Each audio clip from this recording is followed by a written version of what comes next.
Baik, Yang Mulia Pak Prakoso, silakan. Terima kasih Yang Mulia.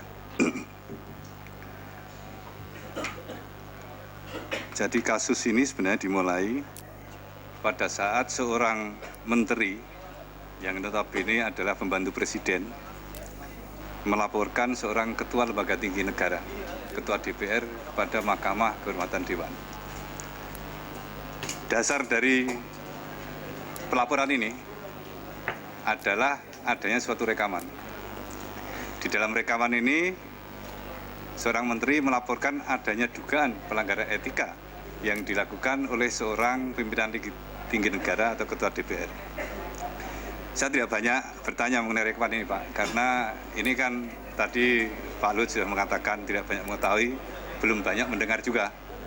Jadi saya tidak ingin menanyakan ini lebih lanjut.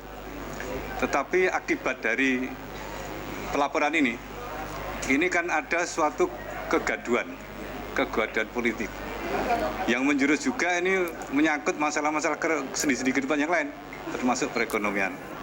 Saham Freeport sudah jatuh akibat gejolak ini. Ini terkait, saya lanjutkan dari pertanyaan tadi dari Pak Dimyati, bahwa Pak Luhut sebagai penanggung jawab di bidang politik, hukum, dan keamanan. Melanjutkan juga pertanyaan dari Pak Bakri tadi.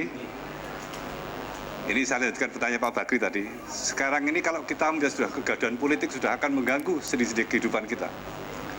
Sekiranya saya sekarang menanyakan kepada Pak Luhut sebagai Menko Polhukam, apa kira-kira yang Pak Luhut pikirkan untuk menengahi atau meredam kegaduhan ini? Tentu siapapun yang bersalah, apabila itu terbukti, itu tentu akan diberi sanksi sesuai peraturan yang berlaku. Tapi kegaduhan ini kan tidak boleh dibiarkan. Saya ingat dulu ada kegaduhan juga, ada cicak dan buaya seperti itu. Tapi kemudian ada peredaman, ada suatu ketenangan setelah ada tindakan-tindakan tertentu.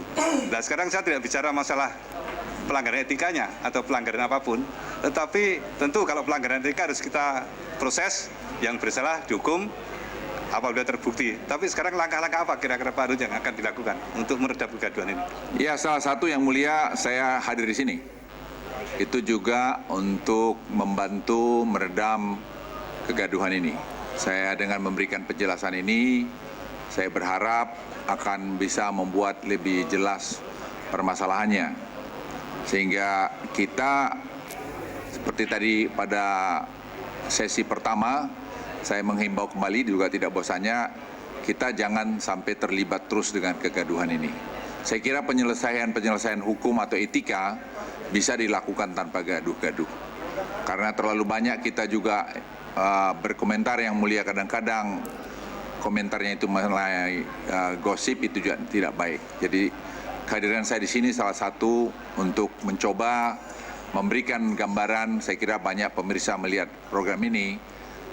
Presiden punya sikap jelas masalah ini.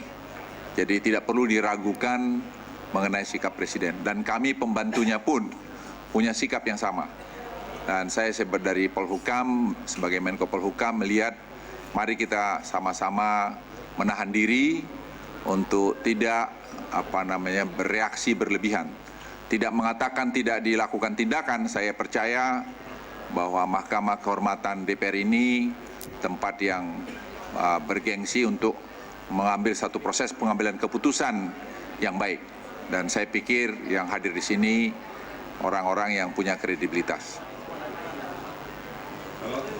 Menurut Pak Luhut, kegaduhan seperti ini apa sudah seharusnya ada tindakan-tindakan tertentu konkret untuk dilakukan suatu hal yang biasa untuk meneduhkan suasana?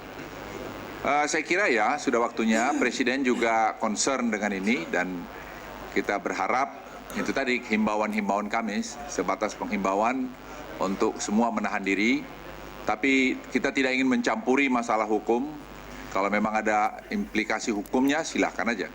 Tapi yang saya tadi sampaikan, berkali-kali saya ingin sampaikan juga, kita jangan sampai terkotak-kotak karena ada perbedaan kita. Perbedaan itu saya kira adalah hal yang lumrah, tapi jangan kita membuat framing yang tidak benar.